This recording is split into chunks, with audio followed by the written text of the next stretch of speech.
Hi everyone, क्या हाल चाल। आप सभी लोगों का बहुत बहुत स्वागत है आज की इस क्लास में, जहां पर हम करने वाले हैं नेशनलिज्म इन इंडिया का लेक्चर नंबर 1। बहुत ही प्यारा लेक्चर है, बहुत ही जबरदस्त लेक्चर है।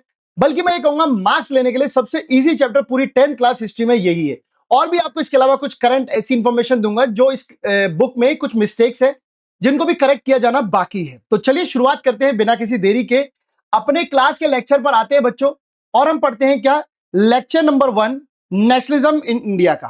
ठीक है, क्या पढ़ रहे हैं हम लोग? नेशनलिज्म इन इंडिया का लेक्चर नंबर 1 पढ़ रहे हैं। This is your Joginder Singh Chahar. शुरुआत करते हैं अपने इस लेक्चर की। ध्यान से समझते हैं। The first world war, non cooperation movement and खिलाफत मूवमेंट, इन 3 मूवमेंट के बारे में पढ़ना है। बट उससे पहले आप लोगों को कुछ इंफॉर्मेशन। 1919 के बाद हमारी इकोनॉमिक और पॉलिटिकल कंडीशंस में चेंज आया था। क्यों आया था? क्योंकि 1914 से लेकर 1918 तक कौन सा वॉर हुआ था, ये आपको कमेंट सेक्शन में बताना है। एक ऐसा वॉर जिसके बाद बहुत सारा इकोनॉमिकली और पॉलिटिकली हमारे इंडिया में चेंज आया। अब इस बात को अगर आपकी क्वेश्चन में आ जाए 3 मार्क्स में कि आप इसको बताइए, तो आप कैसे बताओगे? तो इसके लिए 3 पॉइंट लिखने पड़ेंगे। मैं पहले बताते आया हूं, 3 मार्क्स में आपको कितना लिखना है? 1 point, 2 point and 3rd point. 3 point आप लोगों को लिखने होंगे। जैसे कि सबसे पहले वॉर लड़ा गया तो खर्चा भी होना था डिफेंस एक्सपेंडिचर में। भाई बम, गोले, तोप, इनका भी खर्चा था, जो कि आपको पता है पूरा का पूरा जो है ना, लोन पे लेके लड़ा गया। अब उस लोन को पैसा कौन चुकाएगा? हम चुकाएंगे। दूसरी चीज, कस्टम ड्यूटीज का जो पहले टैक्स कम होता था, अब वो ज्यादा कर दिया गया। कस्टम ड्यूटी कब लगती है? जब भाई कोई सामान एक स्टेट से दूसरे स्टेट बेचने जाते हो तो उस पर लगता है टैक्स, उसे कहते हैं कस्टम ड्यूटी। या फिर एक देश से दूसरे देश बेचने जाते हो तो उस पर लगती है कस्टम ड्यूटी, वो बढ़ा दी गई। इनकम टैक्स जो कि अब तक नहीं था, वो भी लगा दिया गया। मतलब लोग जाके बाहर सामान बेचेंगे, कमाएंगे, उससे होने वाले पैसे पे भी आपको टैक्स देंगे। यही नहीं दोस्तों, 1913 से लेकर 1980 तक, बल्कि यूं कह दूं कि वॉर जब तक चला, खाने पीने की चीजों के दाम जो है ना वो डबल हो चुके थे। क्योंकि सारा खाना तो बाहर सेना के लिए लड़ने के लिए जा रहा था, क्योंकि वो भूखे थे, उनके लिए अनाज, ड्रेस, कपड़ा सब वहीं जा रहा था। तो जो कुछ यहां बच रहा था वो महंगी रेट पे बच रहा था। यही नहीं दोस्तों, गांव के लोगों को जबरदस्ती मजबूर किया गया कि वो क्या करें, वो सोल्जर सप्लाई करें। इसीलिए वहां के जो जवान लड़के थे उनको उठा उठा के आर्मी में भर्ती किया जाने लगा। 1918, 1919, 1920, 1921 क्रॉप्स बुरी तरीके से इंडिया में खराब हुई, जिसके चलते खाने की कमी हुई। यही नहीं दोस्तों, बाद में एक बीमारी आ गई जिसका नाम है इन्फ्लुएंजा। सेंसस सर्वे मतलब 1921 तो ये कहता है कि 12 से 13 मिलियन लोग जो है वो इस भूखमरी और इस इन्फ्लुएंजा से मारे गए थे। आई होप कि आप लोगों को समझ में आ गया होगा। Now the question time. क्या कहता है सेंसस 1921 के हिसाब से कितने लोग जो है वो भूखमरी और इन्फ्लुएंजा बीमारी एपिडेमिक जो था उससे मारे गए थे? 10 से 11 मिलियन, 11 से 12, 12 से 13, 13 से 14 मिलियन। तो आप लोगों को क्या करना है, जाना है और कमेंट सेक्शन में आंसर करके बताना है। बात करते हैं दूसरी, द आइडिया ऑफ सत्याग्रह। इसकी कहानी सुनते हैं। देखिए, लिखने में कुछ नहीं है, कहानी सुनने में बहुत है, मजेदार है। अब ऑगी मास्टर कुछ तो अलग होगा ही, जब इतना विश्वास आप लोगों ने दिखाया है। महात्मा गांधी 1915 से पहले साउथ अफ्रीका थे। साउथ अफ्रीका में वो दादा भाई का केस लड़ रहे थे। उसके अलावा उन्होंने वहां पे रेसिज्म के खिलाफ लड़ाई लड़ी। अब रेसिज्म क्या है? दादा भाई वहां के एक व्यक्ति थे जिनके खिलाफ केस था, तो उनके वकील थे ये। रेसिज्म की लड़ाई ये थी कि उस समय साउथ अफ्रीका में यूरोपियंस का रूल था, और साउथ अफ्रीका के जो नेटिव लोकल पीपल हैं वो कलर से उनसे डार्क थे। इसी के चलते वो वहां पे गोरा और काले की नीति को वो करते थे यूरोपियंस। ये बात वहां के लोगों को अच्छी नहीं लगती थी। महात्मा गांधी ने इनके खिलाफ आवाज उठाई थी। किस तरीके से? सत्याग्रह करके। क्या किया था सत्याग्रह में? लोगों की भीड़ इकट्ठा करके यूरोपियंस पे दबाव बनाया था, और यह बात फिर उनकी मान भी ली गई थी, इसलिए उनकी जीत हुई थी। तो जब वो 1950 में इंडिया आए, तो उसके बाद 1 साल इंडिया का पूरा भ्रमण किया, घूमे कि क्या क्या प्रॉब्लम है यहाँ पे। 1917 में बिहार में चंपारण जगह है, वहां पे एक लोकल नेता हुआ करते थे, राजकुमार शुक्ला। गांधी के बारे में सुना था, इसलिए ये महात्मा गांधी के पास आए। बोलते हैं गांधी जी आप हमारी मदद कीजिए। गांधी जी बोले हु आर यू? बोले आई एम राजकुमार शुक्ला। बोले okay, what is your problem? बोले प्रॉब्लम ये है कि यूरोपियन जो ब्रिटिशर्स लोग हैं वो हमारे फील्ड्स पर हमसे इंडिगो कल्टीवेशन करा रहे हैं, जिसके लिए ना तो हमें पर्याप्त पैसा मिलता है और हमारी फसल भी खराब हो रही है, हमारी धरती भी खराब हो रही है। तो आप चल के इसको सॉल्व कीजिए। उसके बाद महात्मा गांधी को अगला मिलता क्या? अहमदाबाद मिल स्ट्राइक, जिसमें मिल मालिक जो है वो लेबरों की वेजेस, तनख्वाह नहीं बढ़ा रहे थे, और वर्कर जो तनख्वाह बढ़ाने के लिए स्ट्राइक पे बैठ गए थे।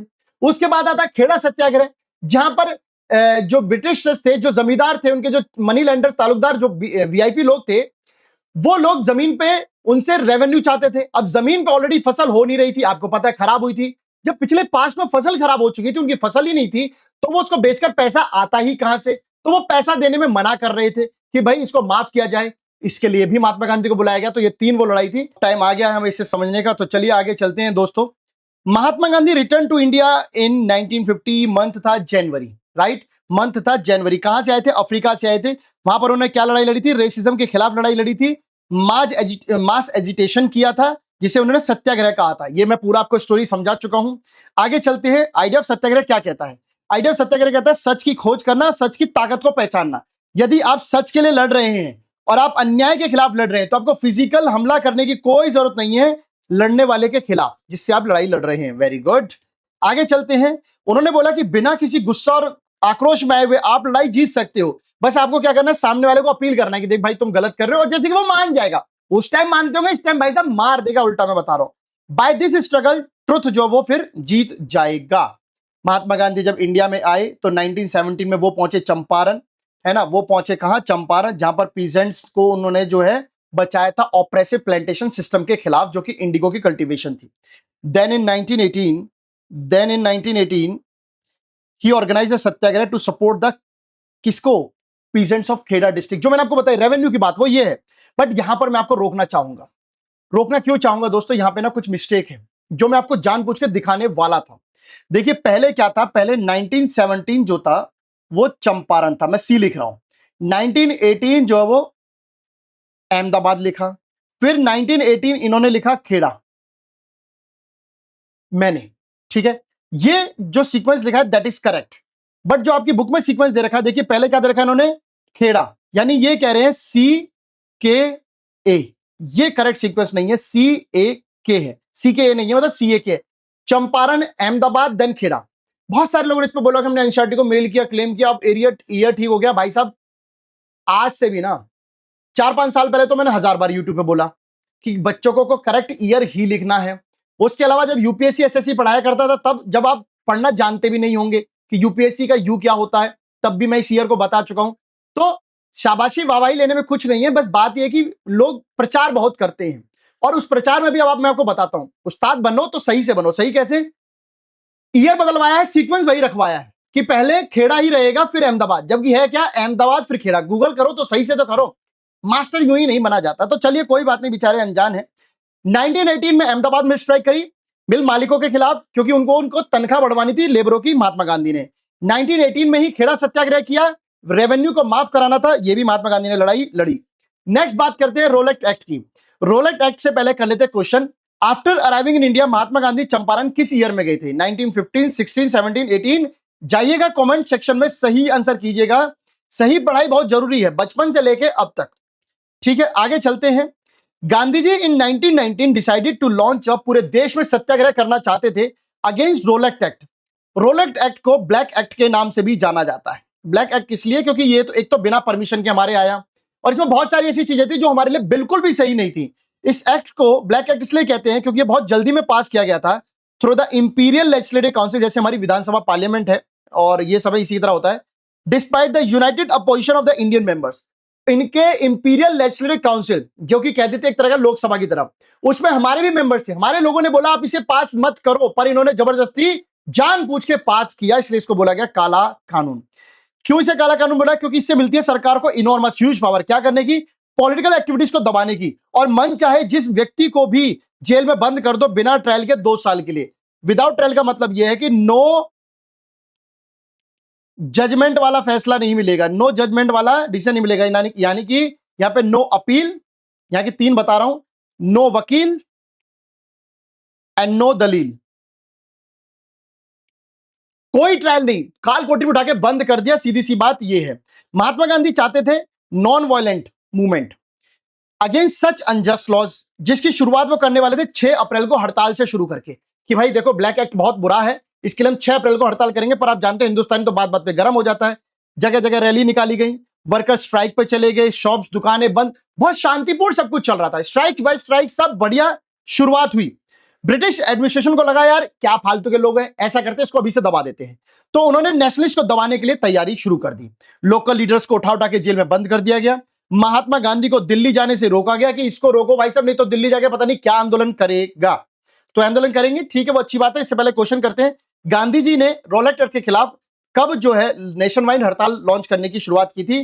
2019, 31, 1918।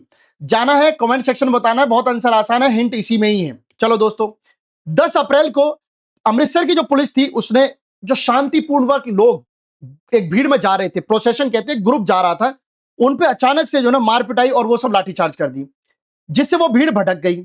उस भीड़ ने जो है बैंक पे, पोस्ट ऑफिस पे, रेलवे पे हमला कर दिया कि हम पे लाठीचार्ज कैसे कर दी। उसके बाद ब्रिटिशर्स ने पूरे अमृतसर में मार्शल लॉ जो वो सिटी में लगा दिया एंड जनरल डायर को उसकी कमान सौंपी गई कि आपको ये केस देखना है, सॉल्व करके दीजिए। अब सुनिएगा क्या हुआ। 13 अप्रैल को होता है जलियांवाला बाग हत्याकांड, 13 अप्रैल 1919 को। इस दिन बहुत सारे लोग जलियांवाला बाग जो मैदान था उसमें बैसाखी का त्योहार मनाने आए थे, और वो लोगों को पता ही नहीं था कि राज्य में, मतलब सिटी में मार्शल लॉ लगा हुआ है। मार्शल लॉ मतलब कोई भी दो या दो से अधिक, चार या चार से अधिक आदमी एक जगह इकट्ठा नहीं हो सकता। वो बेचारे अपना त्योहार मनाने आए। जनरल डायर को इस बात का फायदा मिला और जनरल डायर ने रॉ, मतलब एकदम धड़ धड़ धड़ धड़ धड़ खूब गोलियां चलाई भाई साहब, बिना सोचे समझे, सिर्फ इसलिए कि हमें डर बिठा सके। तो कुछ लोग जो वहां प्रोटेस्ट करने आए थे, कुछ लोग वहां अपना बैसाखी फेस्टिवल मनाने आए थे। इस बात का फायदा मिला जनरल डायर को, क्योंकि वो सब लोग जो त्योहार मनाने आए थे वो शहर से बाहर थे, उन लोगों को अवेयरनेस ही नहीं थी कि मार्शल लॉ लगा हुआ है। फिर आता है मौका जनरल डायर का। जनरल डायर ग्राउंड में एंट्री करता है, सारे गेट करता है बंद और धड़ाधड़ लोगों पे गोलियां चलाता है, जिससे हजारों लोग मारे गए। इनका कहना था 340, 50, 70, 80 लोग मारे गए, बट हमारे यहाँ पे हजारों लोग से ज्यादा का रिकॉर्ड है। हिज ऑब्जेक्ट क्या था, उसका मतलब क्या था? वो ये बता रहा था कि मैं इन पे एक मोरल इंपैक्ट, दिमाग में एक छाप, एक डर बिठाना चाहता था इन लोगों के खिलाफ, to create a mind of satyagrahi, feeling of terror and awe. डर की भावना बिठाने के लिए इतनी गोलियां चला दी इसने। जैसे जलियांवाला बाग की खबर पूरे देश में अलग अलग इलाकों में फैली, लोगों ने स्ट्राइक, पुलिस के स्टेशन पे हमला और गवर्नमेंट बिल्डिंग को तोड़ना शुरू कर दिया। सुनिएगा ध्यान से। गवर्नमेंट ने फिर बदले में बहुत बुरी तरीके से इनको पीटा, बेइज्जत किया, इनको धमकाया, डराया, यहां तक कि इनको उठाकर बोला कि तुम अपनी नाक रोड पे रगड़ के चलोगे, जितने भी लोग मिलेंगे साहूकार लोग, उनको सल्यूट करोगे। लोगों को कोड़े मारे गए, लोगों के गांव पर कोड़े मारे गए, यहां तक कि उनके गांव में बम फेंके गए। सीइंग वायलेंस स्प्रेड, बढ़ते हुए वायलेंस को देखते हुए महात्मा गांधी ने बोला कि मैं मूवमेंट बंद करता हूं। तो एपिसोड नंबर 1 जहां पर महात्मा गांधी ने मूवमेंट को बंद किया। शांतिपूर्ण स्ट्राइक शुरू हुई, फिल्म कहानी समझे, स्ट्राइक शुरू हुई, सब कुछ हुआ। अचानक से एक भीड़ जा रही थी, उस पर पुलिस ने खुद जानबूझ के लाठीचार्ज की। लाठीचार्ज को लोगों ने हमला किया, पुलिस ने फिर उनको दबाया, मारा पीटा, लोकल लोगों को अरेस्ट किया, गांधी जी को दिल्ली जाने से रोका। फिर सिटी में मार्शल लॉ लगा दिया। लोग बैसाखी फेस्टिवल बनाने आते हैं, लोगों को नहीं पता था। कुछ लोग प्रोटेस्ट कर रहे थे शांति से, कुछ लोग बैसाखी फेस्टिवल मनाए। इस बात का फायदा उठाते हुए जनरल डायर आता है, गोली मारता है और लोगों में डर बिठा देता है। While the Rowlatt Satyagraha had been a widespread movement, it was still mostly to the cities and town. Amritsar या आसपास इलाकों में बनकर जो वो रह गया था। On dash the infamous Jallianwala Bagh took place. Jallianwala Bagh कब हुआ था? तो आप लोगों को ये कमेंट में बताना है कि ये कब हुआ था। चलिए कोई बात नहीं। महात्मा गांधी को लगा कि यार छोटे आंदोलन करके देख लिया, मार पिटाई हो गई, सही नहीं हुआ, लोग नहीं समझ पाए, अब एक बड़ा आंदोलन करने की जरूरत है, ब्रॉड बेस्ड मूवमेंट। बट उनको ये बात पता थी that no such movement could be organise. Movement बड़ा हो ही नहीं सकता जब तक हिंदू मुस्लिम एक ना हो। ये हिंदू मुस्लिम को एक करना बहुत जरूरी है। On the way of doing this he felt was to take up the Khilafat issue. तो इसलिए उन्होंने खिलाफत इशू को सोचा कि यार खिलाफत एक ऐसा मुद्दा है जिसमें मुसलमान परेशान है अभी, क्यों ना इस मुद्दे को अगर मैं अपने हाथों में ले लूं तो मुसलमानों की मुझे सपोर्ट मिल जाएगी। फर्स्ट वर्ल्ड वॉर एंड हुआ था जिसमें ओटोमन तुर्की हार गया था। अब खिलाफत के बारे में बता रहे हैं, ओटोमन तुर्की हार गया और रूमर थे ऐसे कि जो ओटोमन एम्परर था, खलीफा जिसे कहते थे, अब उस पर ब्रिटिश लोग अपना रूल चलाएंगे, यूरोपियन लोग अपना रूल चलाएंगे, उसकी कोई पावर, कोई हैसियत नहीं रह जाएगी। इस बात से मुस्लिम लोग जो वो परेशान थे, इसलिए उसकी पोजीशन को बढ़ाने के लिए खिलाफत कमेटी बनाएगी। पूरे वर्ल्ड के मुसलमान आंदोलन कर रहे थे किसके खिलाफ? यूरोपियन के खिलाफ कि हमारे खलीफा को वापस वो पावर दो। तो इंडिया में भी हो रहा था, इसके लिए इंडिया में खिलाफत कमेटी बनाई गई थी बॉम्बे में इन मार्च 1919। ये लोग क्या चाहते थे? खलीफा को वापस पावर पे बिठाना। A young generation of Muslim leaders like Mohammad Ali and Shaukat Ali, ये दोनों भाई थे, ये दोनों पहुंचे महात्मा गांधी जी के पास, सुनाया कि साहब आप बहुत बढ़िया आंदोलन करते हो, प्लीज हमारे लिए भी करो, हमारा ये खिलाफत का मुद्दा है, हमें खलीफा को पावर पे बिठाना है। गांधी जी ने बोले आ गया इंटरेस्ट, वेरी गुड, यही मौका मैं चाहता था देखना जिससे मैं पूरे देश को एकजुट अब कर सकता था। तो कलकत्ता का सेशन था कांग्रेस का सितंबर 1920 में। इन्होंने बाकी लीडर्स को कन्विंस किया कि देखो हमें इनकी मदद करनी चाहिए। बाकी के लीडर्स को कन्विंस इसलिए करना पड़ा क्योंकि बाकी के लीडर मुस्लिम का साथ नहीं देना चाहते थे, उनकी सपोर्ट भी नहीं चाहते थे। महात्मा गांधी की सपोर्ट से नॉन कॉपरेशन मूवमेंट जो है वो फिर से एक बार स्टार्ट होता है, खिलाफत के सपोर्ट के साथ भी। टू डिफेंड द खलीफा कौन सी कमेटी बनाई गई थी? स्वराज पार्टी, मुस्लिम लीग, खिलाफत कमेटी, नन ऑफ दीज। तो आप लोगों को कमेंट सेक्शन में जाना है और जाकर बता देना है। क्या आप जानते हो हिंद स्वराज महात्मा गांधी की लिखी हुई किताब थी, जिसमें उन्होंने साफ साफ लिखा है ब्रिटिश रूल इसलिए रूल कर पाए क्योंकि इंडियंस का सपोर्ट था। जिस दिन इंडियन सपोर्ट करना बंद कर देते ये लोग अपने आप भाग जाते। यही लिखा हुआ इस किताब में। वाई नॉन कॉपरेशन, अब आपको सोचने वाली बात है, खिलाफत कमेटी थी, खिलाफत मूवमेंट बना लेते, कोई और मूवमेंट रख लेते। सो वाई नॉन कॉपरेशन, मुस्लिम का यहां सपोर्ट है, ध्यान रखिएगा। गांधी जी ने प्रपोज किया एक movement that should begin with the, Gandhi ji बोले नॉन कॉपरेशन मूवमेंट स्टार्ट करेंगे, बट क्या करना है, टाइटल्स का surrender, boycott of civil services, army, police, court, school, legislative assembly, school, foreign goods, सब कुछ बंद, बॉयकॉट बंद कर दो। In case government use repression, अगर गवर्नमेंट ने फिर हम पे धमकाया, मारा पीटा, तो हम फिर फुल सिविल डिसोबीडियंस लॉन्च करेंगे। अभी तक नॉन कॉपरेशन है, फिर हम फुल सिविल डिसोबीडियंस करेंगे। दोनों में क्या फर्क है, अभी हम चीजों को मना कर रहे हैं, फिर हम आग भी लगाएंगे, फिर हम बिल्कुल नुकसान करेंगे भाई साहब। मतलब ये गांधी जी का नहीं था, कहने का मतलब यह कि अभी नॉन कॉपरेशन है, नॉन कॉपरेशन मतलब हम सपोर्ट नहीं करेंगे, फिर डिसओबे, हम कहना ही नहीं मानेंगे, थोड़ा सा एक्सट्रीम हो जाएगा। Through the summer of 1920 Mahatma Gandhi and Shaukat Ali toured extensively, पूरे इंडिया का टूर किया और लोगों की सपोर्ट बटोरी थी। Many within the Congress were reluctant to boycott the council election. बहुत सारे लोग महात्मा गांधी की इस बात से दुखी थे कि यार महात्मा गांधी इलेक्शन क्यों मना करवा रहे हैं, यार इलेक्शन लड़ने दो, हम अंदर बैठ के भी आंदोलन विद्रोह कर सकते हैं। नवंबर 1920 में होने वाले चुनाव में लोग लड़ना चाहते थे, कुछ लोग महात्मा गांधी से मना कर रहे थे। They feared the movement might lead to popular violence, Mahatma Gandhi कहता कि भाई वायलेंस में ज्यादा हो जाएगा तो हमारी सीट तो जाएगी जाएगी। मतलब महात्मा गांधी को जब ये लोग बता रहे थे कि आपके आंदोलन में हमारी सीट भी जाएगी और हम कहीं के नहीं रहेंगे। In the months between September and December there was intense tussle within the Congress, तो सितंबर और दिसंबर के बीच में कांग्रेस में यही लड़ाई चलती रही। यार महात्मा गांधी आप बार बार पे कहते हो यार क्या अहिंसा नहीं करनी, हिंसा मतलब हिंसा नहीं करनी, हिंसा नहीं करनी, हिंसा नहीं करनी, हम आपके साथ हो जाएं, हमारी सीट भी चली जाएगी। कल कोई किसी ने आंदोलन में अगर भड़काव कर दिया, वायलेंस कर दिया, हम भी पिटेंगे, आप भी पिटोगे। तो finally at the Congress session Nagpur December 1920, this is very important session, December 1920 Nagpur, ये वो ईयर था जब कांग्रेस की लड़ाई आपस की खत्म हुई थी और नॉन कॉपरेशन मूवमेंट जो वो स्टार्ट हो गया था। किस सेशन में जो है वो नॉन कॉपरेशन मूवमेंट स्टार्ट हुआ था, अभी भी बताया है, कमेंट सेक्शन में जाना है और आप सभी लोगों को आंसर करना है, बहुत इजी है। Differing strengths with in the movement, ये जो मूवमेंट था ना इसमें अलग अलग लोग थे तो सबकी अलग अलग सोच भी होगी, ऐसे ही बात करते हैं, आइएगा। Non cooperation Khilafat movement began in January 1921, that is the most important. 1921 में खिलाफत मूवमेंट स्टार्ट हुआ था जैन में, नॉन कॉपरेशन प्लस खिलाफत। बहुत सारे सोशल ग्रुप्स में पार्टिसिपेट कर रहे थे, सबकी अपनी अपनी इच्छाएं थी। जैसे टाउन्स की बात करें तो टाउन्स की बात करें तो movement started with the middle class participation in the cities. Cities में किसने पार्टिसिपेट किया था, मिडिल क्लास पीपल ने। कैसे किया था आप सुनिएगा। Thousand of student left school, बच्चों ने स्कूल छोड़ दिए, हेडमास्टर टीचर्स ने स्कूल छोड़ दिए, लॉयर्स ने वकालत छोड़ दी। Council election were boycotted in most provinces but on not in Madras, सब जगह के इलेक्शन छोड़े गए बट मद्रास के लोग जो है मद्रास में इलेक्शन लड़ने का वो था कि भाई मद्रास के इलेक्शन तो जो हम करेंगे, मद्रास वाले इलेक्शन करने को तैयार थे। तो यहां पे आप लोगों को समझ में आया मिडिल क्लास का पार्टिसिपेट कैसा है। स्टूडेंट ने स्कूल छोड़ दिए, कॉलेजेस छोड़ दिए, मैडम ने स्कूल छोड़ दिए, सर ने हेडमास्टर ने स्कूल छोड़ दिए, वकीलों ने प्रैक्टिस छोड़ दी, सारे इलेक्शन बंद, बस मद्रास का नहीं। देयरफॉर क्यों कर रहे थे मद्रास वाले लोग, भाई सबने अगर इलेक्शन लड़ना छोड़ा, मद्रास वाले क्यों, मद्रास वालों का मानना यह था हमारी पार्टी नॉन ब्राह्मण पार्टी है, पहली बात, क्योंकि हमारे देश में जो है वो ब्राह्मणों को थोड़ा सा ऊपर सुपीरियर रखा जाता है, हम उनके बराबर है, हम इसलिए उनके उसमें जो है नॉन ब्राह्मण पार्टी बना के इलेक्शन जरूर लड़ेंगे।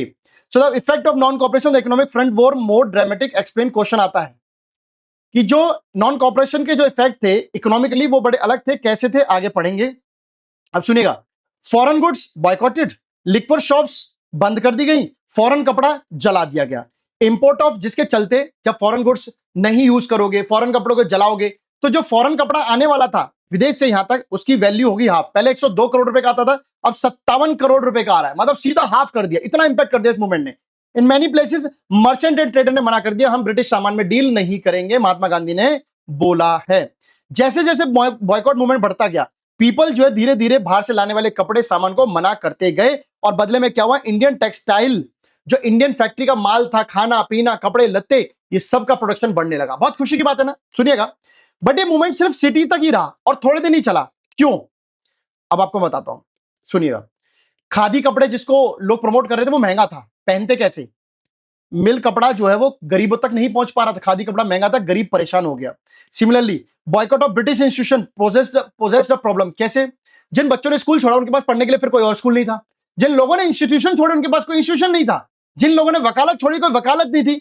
तो so student and teacher begin trickling back to government school, लोग वकील स्कूल टीचर वापस चले गए। भाई रोटी कहां से खाएंगे यार, कपड़े तो जब खरीदेंगे जब तनख्वाह बचेगी, पैसे बचेंगे, लोग वापस चले गए तो मूवमेंट कमजोर पड़ गया। The import of foreign cloth 1921 से 22 के बीच में 102 करोड़ से कितने का हो गया था? 30, 47, 60, 57। कमेंट सेक्शन में जाइएगा और आंसर करके बताइएगा कितना हो गया। Rebellion in the country side, तो सिटी का तो आपने देख लिया, सिटी में तो मूवमेंट स्टार्ट हुआ और वो वापस लोग चले भी गए। अब गांव की बात करते हैं। अवध में पीजेंट्स परेशान थे, जिनकी परेशानी को लीड कर रहे थे बाबा रामचंद्र, जो कि एक सन्यासी थे, जिनको फिजी भेजा था कभी as a indentured labour. Indentured labour क्या होता है? मान लीजिए मैं आपको लूं, खरीद लूं किसी से, या आपसे बोलूं भाई मैं तुझे ना दुबई ले चलता हूं, वहां पे ना तनख्वाह मिलेगी, तुम्हें घर दिलाऊंगा, बड़ा बड़ा काम होगा, ये सब तुम्हारा वहां बहुत फायदा है, ये वो, तुमको ऐसा धोखा देके अपनी बातों में ले जाऊं, तो तुम बन गए मेरे इंडेंचर्ड लेबर, इंडेंचर्ड लेबर। तो इनको भी एक बार ऐसे धोखे में लेके गए थे। मूवमेंट हेयर जो बाबा रामचंद्र लड़ रहे थे, किसके खिलाफ लड़ रहे थे? तालुकदार और लैंडलॉर्ड के खिलाफ, क्योंकि वो किसानों से बहुत ज्यादा टैक्स और बहुत ज्यादा लैंड रेवेन्यू लेते थे, रेंट लेते थे। पीजेंट्स को बेगार भी कराते थे। There is a difference between begar and beggar. Beggar होता है भिखारी, बेगार होता है किसी से काम कराना बट उसको पैसे ना देना, मुफ्त में काम कराना, जो दोस्ती होती है। Peasants had to begar and work and landlord farm without any payment, बिना पैसों के काम करना पड़ता था। और टेनेंट जो जमीन किराए पे लेके काम करते थे, उनको मालिक कभी भी जमीन से बाहर निकाल देता था। अब उम्मीद कीजिए आपके पास एक जमीन है, आप उसको किराए पे लेके किसी से खेती कर रहे हो, आपने खेती करी, मालिक आया, चल चल निकल निकल निकल, अब आपकी खेती का क्या हुआ? मामला खत्म। तो यही चीज जो वो डर रहे थे, इसके खिलाफ वो परेशान थे। Peasant movement demanded direction of revenue, peasant क्या चाहते थे? रेवेन्यू कम हो, बेगार खत्म हो, और social boycott of oppressive landlord, जो जमींदार लोग हैं जो हम पे तानाशाही करते हैं, उनको मारते पीटते हैं, बेइज्जती करते हैं, उनका बहिष्कार और उनकी कोई सेवा उनको ना दी जाए। इसलिए बहुत सारी जगह नए धोबी बंद बने। धोबी बंद मतलब जो नाई थे, बाल काटते थे, जो कपड़े धोते थे, उन्होंने ऑर्गेनाइजेशन बनाई, है ना, by panchayat to deprive landlords of the service of even barber and washerman. ना आज से इनके कोई कपड़े धोएगा, ना इनके घोड़े धोएगा, ना इनके घर कोई काम करेगा। इस तरीके से ऑर्गेनाइज बना के पंचायत कर रहे थे। इसी बात को सुनिएगा आगे। जून 1920 में जवाहरलाल नेहरू को जब सुनाई दिया, तो जवाहरलाल नेहरू आए अवध के गांव। उन्होंने लोगों की परेशानी सुना, समझा। उसके बाद बाय अक्टूबर अवध किसान सभा बनाई गई थी, जिसके हेड थे जवाहरलाल नेहरू और बाबा रामचंद्र और कुछ अलग नेता। मतलब जवाहरलाल नेहरू ने इनको आश्वासन दिया कि ठीक है, हम तुम्हारी प्रॉब्लम सुनेंगे, समझेंगे। इसके चलते ही अवध किसान सभा बनी, जिसके हेड जवाहरलाल नेहरू, बाबा रामचंद्र और कुछ लोग और थे। देखते देखते महीने के अंदर 300 ब्रांचेस हो गई। अब ये तो कांग्रेस के लिए भी अच्छा था कि एक संस्था हो गई, इसको भी क्यों ना अपने अंदर मिला लिया जाए। सो when the non cooperation movement जब स्टार्ट हुआ था, तो कांग्रेस का ये वो रहा, मतलब इनिशिएट रहा कि कैसे भी इनको अपने अंदर मिला लिया जाए। बट इनको मिलाना आसान नहीं था। कांग्रेस के मुखिया थे महात्मा गांधी, और उनका कहना था कि भाई हमको वायलेंस नहीं चाहिए, बट ये वायलेंस कर बैठते थे। अब सुनिएगा आगे क्वेश्चन को। In dash peasants were led by Baba Ramchandra, Baba Ramchandra कहां पे लीड कर रहे थे? जाइएगा और कमेंट सेक्शन में अपने आंसर को बताइएगा। The peasant movement however developed in forms that the Congress leadership was unhappy with. ये जो पीजेंट थे ना, ये तो मार कुटाई सब करते थे। इस बात से कांग्रेस परेशान थे कि ये कैसा मूवमेंट है, इनको मिला भी लेंगे तो एक कल आगजनी करेंगे, हमको भी पिटवा के रहेंगे। As the movement spread in 1921, the houses of Talukdar and merchants were attacked, bazaars were looted, grain hoard were taken over. इसी बात का डर कांग्रेस को था। जैसे मूवमेंट स्टार्ट हुआ 1921 में, ये गए तालुकदार को पीट रहे हैं, अनाज छीन रहे हैं, ये सब कर रहे हैं। भाई साहब कांग्रेस बोली कि पता चल गया ना, ये ऐसे थे। In many places local leaders told peasant, कई जगहों पे लोकल लीडर्स ने मतलब पीजेंट्स को क्या बोला, that Gandhi ji had declared that no taxes were to be paid and land was to be redistributed among poor. भड़काने के काम देख रहे हो। कुछ लोकल नेता आके किसानों को कहते हैं गांधी जी ने बोला, पता है कोई टैक्स नहीं देना, मत दो तुम अब से टैक्स, और तुम्हारी जमीन दोबारा बांटी जाएगी, इस बात से। और वो भाई साहब आश्वस्त कर दिए। The name of Mahatma Gandhi हर जगह फैलाया गया, सिर्फ इसी उम्मीद में कि बस लोग एकजुट होकर रहें। Tribal peasants interpreted the message of Mahatma Gandhi and idea of nation in yet another way. Tribal जो पीसेंट थे, उनको अलग ही मैसेज समझ में आया, बोले टैक्स नहीं देना, ये सब उल्ट पुल्ट बात समझ में आई। जबकि महात्मा गांधी कुछ और ही वे में इनको समझाना चाहते थे, तो गलत मैसेज, गलत प्रॉब्लम हो गई। इन द गुडम हिल्स की बात करते हैं। गुडम हिल्स जो कि आंध्र प्रदेश में थी, वहां पर भी एक गुरिल्ला मूवमेंट चलाया जा रहा था अंग्रेजों के खिलाफ। गुरिल्ला मूवमेंट कैसे होता है? रात में चोरी छुप के किसी सेना के आदमी को कूदे ना, उसका गला काट देना, मार डालो उसको ऐसे। Here is a forest region में the colonial government has closed large forest area, preventing people from entering the forest to graze their cattle and to collect fuel wood and fruits. अब ये गुरिल्ला मूवमेंट चला क्यों रहे थे वहां के tribal people? इसलिए चला रहे थे क्योंकि ट्राइबल पीपल की जो लाइफ होती है वो बेटा फॉरेस्ट पे डिपेंडेंट होती है। फॉरेस्ट में उनका रहना, खाना पीना सब होता है। ब्रिटिशर्स ने फॉरेस्ट को कर दिया था इनके लिए क्लोज। वहां से ना तो अपने जानवर चला सकते थे, ना वहां से फल फ्रूट खेती ले सकते थे, और ना ही जंगल में जा सकते थे। इस बात से गुस्सा थे। नॉट ओनली देयर लाइवलीहुड्स तो फर्क पड़ ही रहा था, बल्कि उनके ट्रेडिशनल राइट्स भी छिन रहे थे। क्योंकि इनमें से बहुत सारे ऐसे लोग थे जो जंगल में लगे हुए पेड़ों की पूजा करते थे। पूजा भी नहीं हो पा रही है। So when the government began forcing them to contribute begar, जब सरकार ने उनको बोला तुम नौकरी करो बिना पैसों के, रोड बनाओ हमारे लिए, तो हिल पीपल ने जो विद्रोह करते थे भाग यहाँ से, एक तो हमारे जंगलों में नहीं जाने देता, ऊपर से मुफ्त में हमारे से रोड और बनवा रहा है। So the person who came to let them, जो गुडम हिल्स में जो लीड कर रहा था उसका नाम था अल्यूरी सीताराम राजू। ये भाई साहब अपने बारे में कुछ स्पेशल पावर बताते हैं। पावर नंबर 1, वो कह रहे हैं मैं करेक्ट प्रेडिक्शन कर सकता हूं इसके भविष्य के बारे में क्या होगा, मैं लोगों की चोटों को सही कर सकता हूं, यहां तक कि अगर कोई मुझे बुलेट मारे ना तो मेरा बुलेट से भी कुछ नहीं होगा। राजू ने महात्मा गांधी की बढ़ा चढ़ा के तारीफ करी, बोले कि भाई साहब मैं महात्मा गांधी से बहुत इंस्पायर्ड हूं, उन्होंने बहुत अच्छा कह रखा है, खादी पहनो, शराब मत पियो। राजू ने महात्मा गांधी की बढ़ाई तो की, बट उसके बाद सुन रहे हो क्या कहा, अच्छा सेम लाइन हो गई कोई बात नहीं, उसका सुनिएगा। But at the same time वो कहता है कि इंडिया को आजाद कराने का सिर्फ एक ही तरीका है, that is by the use of force, not bye non violence. मार पिटाई से सुधरेंगे ये सब चीज महात्मा गांधी की ठीक है, पर मार पिटाई जरूरी है। सो द गुडम रिबेल जो थे उन्होंने अटैक कर दिया पुलिस स्टेशन पे, कई सारे पुलिसकर्मियों को मार दिया। गुरिल्ला वॉरफेयर जो है सब स्वराज की आड़ में, स्वराज को जीतने के लिए बहुत सारे इसी तरीके से उन पर अटैक किए गए थे।